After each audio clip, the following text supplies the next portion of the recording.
Les musiciens de Brême.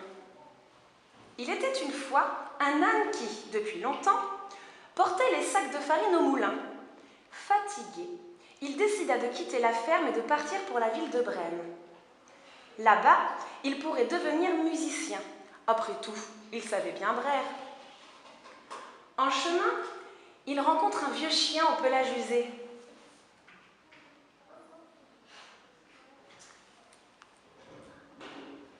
Pourquoi gémis-tu ainsi? Je suis vieux pour la chasse, mon maître ne veut plus de moi. Aboya le chien. Je vais à Brême pour être musicien, suis-moi. Lui proposa l'âne. Le chien accepta et nos deux amis se mirent en route. Bientôt, ils croisèrent un chat couché au bord du chemin.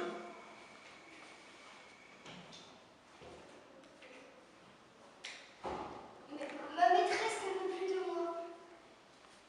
Miaula le matou. Nous allons à Brême pour devenir musicien, suis-nous. Lui proposèrent l'âne et le chien. Le chat accepta et nos trois amis se mirent en route. Un peu plus loin, un coq qui chantait à tue-tête se joignit à eux. Et tous continuèrent leur voyage pour la ville de Brême. À la nuit tombée, nos compères trouvèrent une chaumière. Mais elle était habitée par trois bandits, tous de noir vêtus et armés jusqu'aux dents.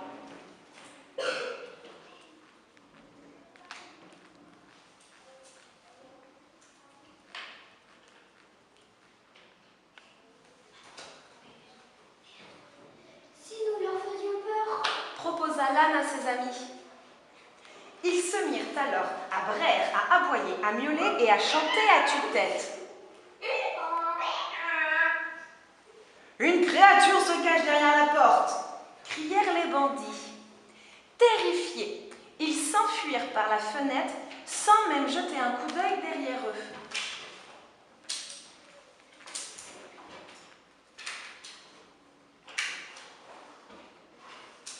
La nuit suivante, l'un des bandits revint voir si la créature était toujours là. « Nya !» cria-t-il en voyant deux étranges lumières briller dans le noir.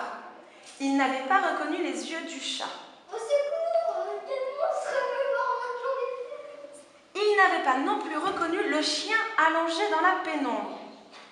Et il s'enfuit bien vite dans le jardin. Passant à côté du fumier où l'âne dormait, bam! Il reçut un coup de sabot. Le coq se mit alors à chanter, ce qui finit d'effrayer le bandit. Persuadé que la maison était hantée, il ne revint jamais. Quant aux quatre animaux, ils décidèrent de ne plus aller à Brême, trop heureux d'avoir maintenant une maison à eux.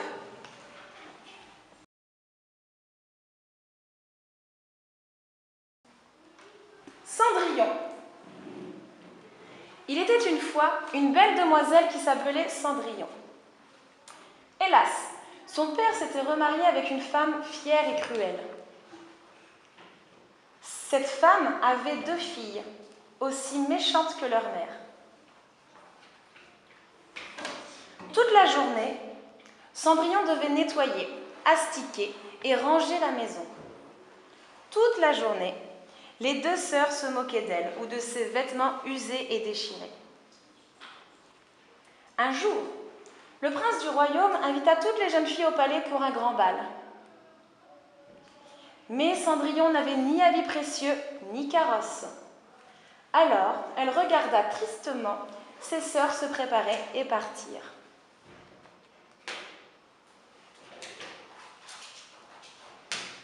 Tandis que Cendrillon se lamentait, seule dans le jardin, une fée apparut.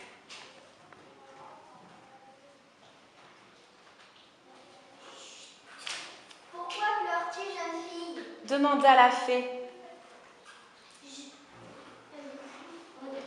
Je pleure car je ne peux pas aller danser comme les autres. Aussitôt, la fée agita sa baguette magique et les haillons de Cendrillon devinrent une magnifique robe de bal. Puis, elle transforma une vieille citrouille en un somptueux carrosse. Va au bal, Cendrillon, mais attention, à minuit, ta belle robe disparaîtra et ton carrosse redeviendra citrouille. Quand Cendrillon apparut au bal ainsi vêtu, le prince fut ébloui par sa beauté. Il l'invita à danser et ne la quitta plus de la soirée. Mais déjà, minuit sonnait. En toute hâte, Cendrillon s'enfuit sans même donner son nom au prince. En courant dans le grand escalier du bal, Cendrillon perdit une de ses pantoufles de verre. Bientôt, sa robe disparut et le carrosse redevint citrouille. La pauvre Cendrillon retourna alors à la maison pour nettoyer, astiquer, ranger. Mais le prince ne pouvait oublier sa belle danseuse. Il trouva la pantoufle de verre et la fit essayer à toutes les filles du royaume.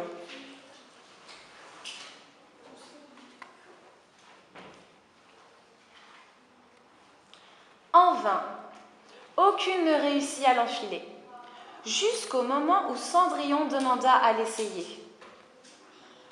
Son pied, si fin et délicat, se glissa facilement dans la minuscule pantoufle. La fée apparut alors et rendit à Cendrillon ses beaux habits. Ainsi, le prince reconnut la jeune fille et lui demanda de l'épouser.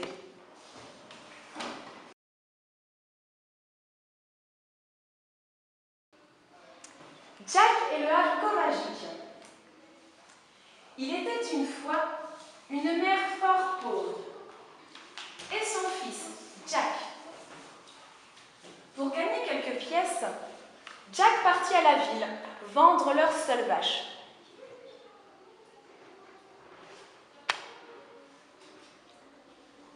En chemin, un vieillard lui dit: Petit, je t'échange ta vache contre ces haricots magiques. Jack accepta et rentra chez lui, tout fier de son affaire. Mais sa mère se mit en colère. Des simples haricots qui t'es fait avoir, Jack. Ils ne valent rien de rien. Et elle jeta à terre les haricots bien ronds. Le lendemain pourtant, quand Jack sortit de chez lui, il découvrit un immense pied de haricots. La tige montait si haut qu'elle se perdait au-delà des nuages. N'écoutant que son courage, Jack s'élança. Oh, hiss! Que c'était long et difficile! Mais Jack n'abandonna pas. Arrivé au sommet, il se trouva face à une géante.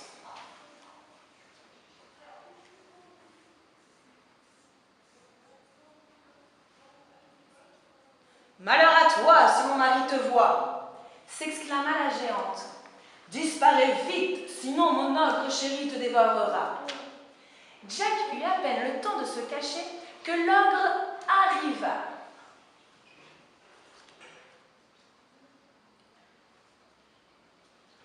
Le vilain se mit aussitôt à table, posant devant lui une bourse pleine de pièces d'or.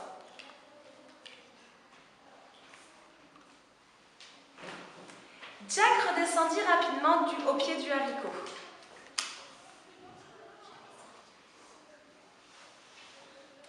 Regarde, maman, lorsque j'ai apporté mes haricots, étaient bien magiques. Ce soir-là, dans la maison de Jack, ce ne fut que rire et bonnes choses à manger. Mais quelques mois plus tard, Jack et sa mère avaient tout dépensé. Ils étaient de nouveau pauvres et affamés. Je retourne tout là-haut chez l'ogre. S'écria Jack. Et savez-vous ce qui lui vola? Une poule qui pondait des œufs d'or. Bientôt, Jack s'ennuya. Quel trésor l'ogre pouvait-il encore cacher? Pour le savoir, Jack remonta le long de la tige. Et tandis que l'ogre dormait, il lui déroba une harpe en or.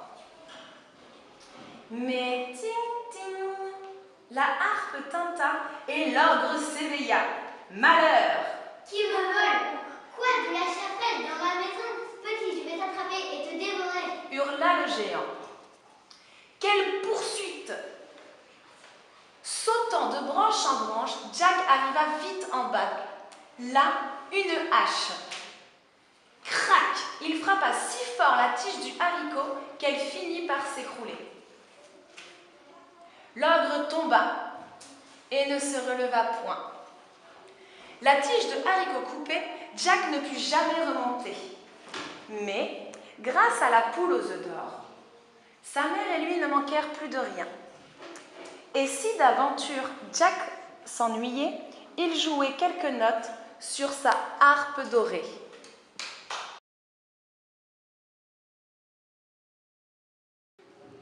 Boucle d'or. Il était une fois une maman ours, un papa ours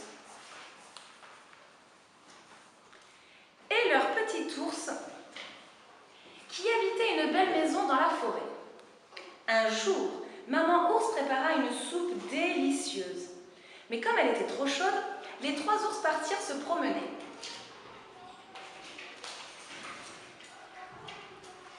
Peu de temps après, Boucle d'or arriva devant la maison. Comme elle était très fatiguée, elle décida d'entrer pour se reposer un peu. Elle vit 3 chaises bien alignées.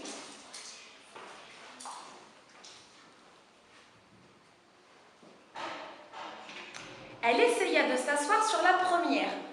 Oh, hiss! Mais elle était trop grande. La chaise moyenne, crac, était un peu cassée. La troisième, plus petite, était parfaite. Sur une table, elle vit 3 bols.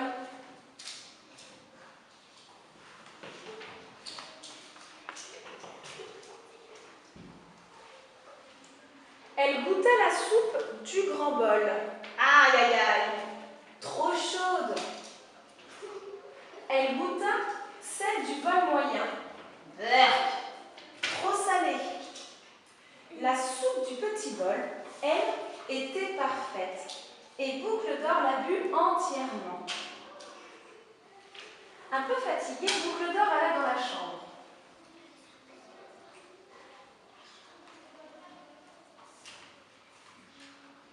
Elle se coucha sur le grand lit.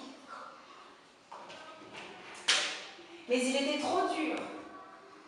Le lit moyen était trop mou. Le petit lit était parfait. Et Boucle d'or s'endormit aussitôt. Quand les 3 ours revinrent dans leur maison, ils furent très étonnés. Quelqu'un s'était assis sur la chaise de Petit Ours. Quelqu'un avait mangé la soupe de Petit Ours. Là, quelqu'un est couché dans mon lit. S'exclama Petit Ours en soulevant la couverture. En voyant les 3 ours, Boucle d'or eut très peur. Elle sortit de la maison en courant et s'enfuit dans la forêt. Les 3 ours ne la revirent jamais.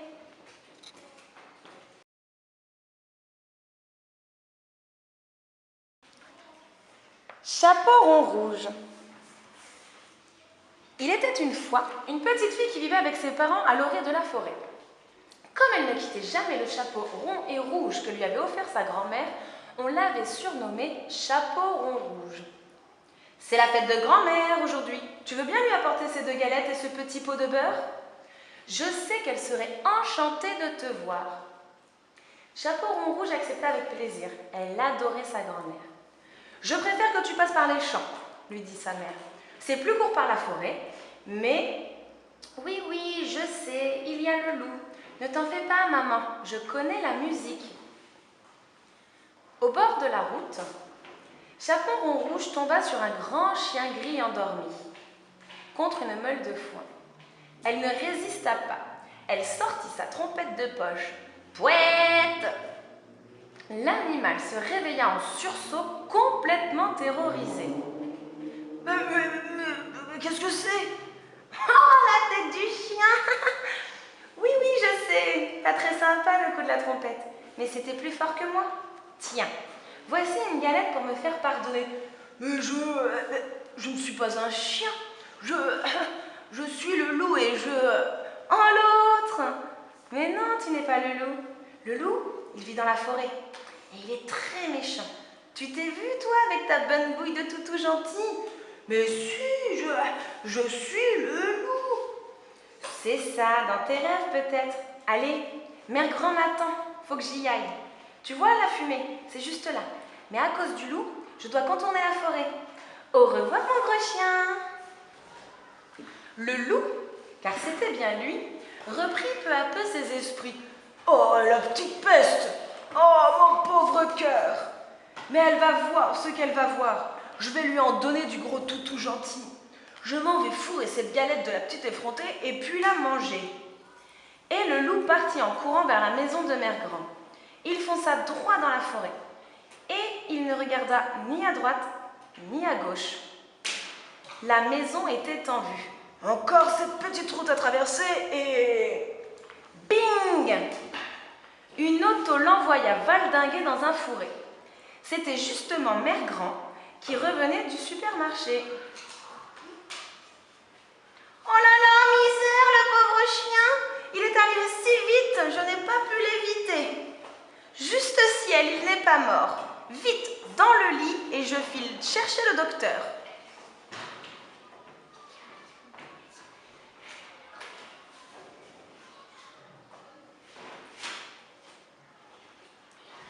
Chaperon Rouge arriva chez Mère Grand. Bonne fête, Mère Grand, c'est moi, le soleil de ta vie. Je t'apporte une galette. Oh, tu es couché? Tu es malade? Mais quelle mine épouvantable! Mais non! C'est ce gros chien qui joue au loup. Oh, l'affreux, le misérable! Il a mangé ma Mère Grand. Dire que je lui ai donné une galette? À ces cris, le loup ouvrit un œil, complètement ahuri. Qui est là? Chaperon Rouge l'assomma avec un chandelier. Prends ça, sale bête!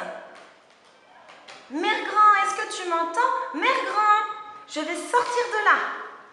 Et elle s'enfuit chercher un couteau dans la cuisine. Quand la grand-mère arrivait avec le docteur, elle s'exclama. Oh, misère! Il a trépassé! Je ne comprends pas. Ce pauvre chien respirait encore lorsque je suis partie vous chercher. Oh, Mère Grand, tu es vivante! Je croyais que le chien t'avait dévoré. Je voulais te sauver. Et maintenant, il est mort. C'est de ma faute. Doucement, doucement, intervint le docteur. Cet animal qui, soit dit en passant, n'est pas un chien, mais un énorme loup. Et il n'est pas mort. Je vais le soigner, mais il me faut un petit peu de calme. Le docteur réussit à sauver l'animal, qui passa sa très longue convalescence chez Mère Grand. Après quoi, il dut se résigner à son sort. Sa réputation de loup féroce en avait pris un coup. Il finit donc ses jours auprès de la vieille dame. Quant à Chaperon Rouge, marquée à tout jamais par cette aventure, elle est devenue un médecin de renommée internationale.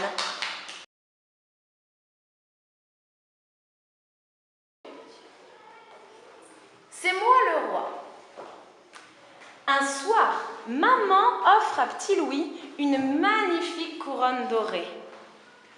Pour mon petit roi. Très fier, Petit Louis va visiter ses sujets. Je suis le roi. Et il s'endort avec sa couronne. Le lendemain, le roi décide de changer les lois du royaume. Le roi ne désire pas aller à l'école. Le roi veut ce vélo. Et cette casquette aussi. Le roi n'aime que le rose. Le roi ne mange que du chocolat. Le roi ne souhaite pas se laver. Le roi peut regarder la télé toute la nuit. File dans ta chambre. Personne ne veut d'un roi comme toi, lui crie sa maman. Si c'est comme ça, je ne suis plus le roi, se dit-il oui.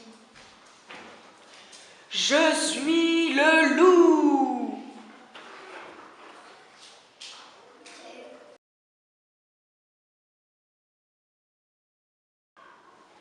Boucle d'or. Il était une fois une maman ours, un papa ours et leur petit ours qui habitaient une belle maison dans la forêt. Un jour, maman ours prépara une soupe délicieuse. Et comme elle était trop chaude, les 3 ours partirent se promener dans la forêt. Peu de temps après, Boucle d'or arriva devant la maison. Comme elle était très fatiguée, elle décida d'entrer pour se reposer un peu. Elle vit 3 chaises bien alignées. Elle essaya de s'asseoir sur la première. Oh, hiss! Mais elle était trop grande. La chaise moyenne, crac, était cassée. La 3e, plus petite, était parfaite. Sur une table, elle vit 3 bols. Elle goûta la soupe du grand bol. Aïe aïe aïe, trop chaude. Elle goûta la soupe du bol moyen. Berk, trop salée. La soupe du petit bol, elle, était parfaite et Boucle d'or la but entièrement. Un peu fatiguée, Boucle d'or alla dans la chambre. Elle se coucha sur le grand lit, mais il était trop dur. Le lit moyen était trop mou. Le petit lit était parfait et Boucle d'or s'endormit aussitôt. Quand les 3 ours revinrent dans leur maison, ils furent très étonnés. Quelqu'un s'était assis sur la chaise de Petit ours. Quelqu'un avait mangé la soupe de Petit ours. Là, quelqu'un s'est couché dans mon lit. S'exclama Petit ours en soulevant la couverture. En voyant les 3 ours, Boucle d'or eut très peur. Elle sortit de la maison en courant et s'enfuit dans la forêt. Et les 3 ours ne la revirent plus jamais.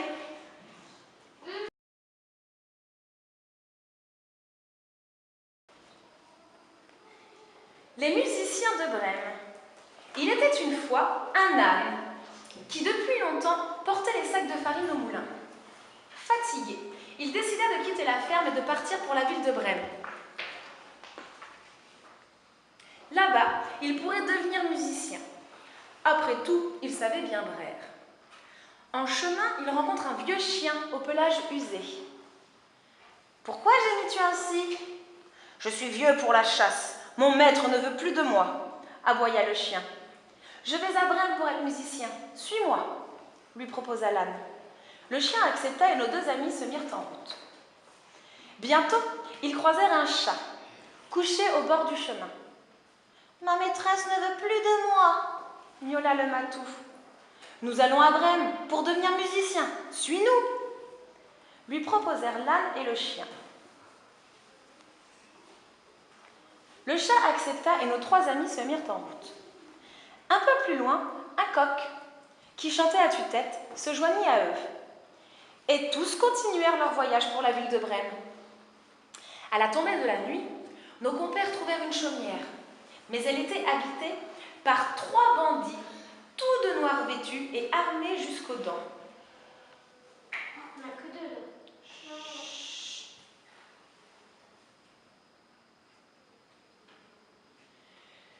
Et si nous leur faisions peur, proposa l'âne à ses amis. Et ils se mirent à braire, à aboyer, à miauler et à chanter à tue-tête.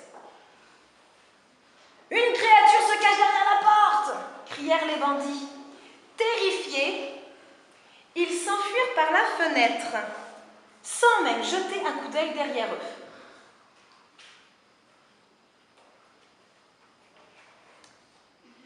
La nuit suivante, l'un des bandits revint voir si la créature était toujours là. « Ah !» cria-t-il en voyant deux étranges lumières briller dans le noir. Il n'avait pas reconnu les yeux du chat. « Au secours! Quel monstre me mord maintenant les fesses !» Le bandit n'avait pas non plus reconnu le chien, allongé dans la pénombre. Et il s'enfuit bien vite dans le jardin. Passant à côté du fumier où l'âne dormait, bam! Il reçut un coup de sabot. Le coq se mit alors à chanter, ce qui finit d'effrayer le bandit. Persuadé que la maison était hantée, il ne revint plus jamais.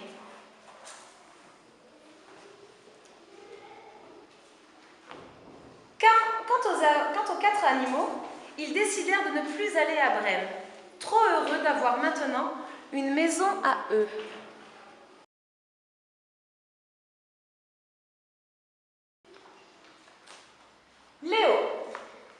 Léo ne savait rien faire convenablement. Il ne savait pas lire.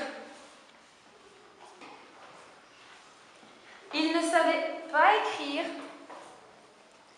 Il ne savait pas dessiner. Il mangeait comme un bébé. Et il ne disait pas un mot. Que peut donc avoir Léo? Demandait son père. Il n'a rien. Répondait sa mère. Léo est l'homme à s'épanouir. C'est une fleur tardive. Mieux vaut tard que jamais, Pensait le père. Et chaque jour, Papa Tigre observait son Léo pour voir s'il avait fait des progrès. Et chaque nuit, Papa Tigre observait son Léo pour voir s'il avait fait des progrès. Mais il ne voyait rien venir.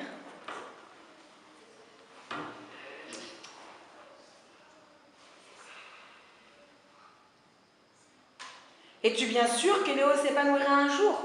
Demandait le père.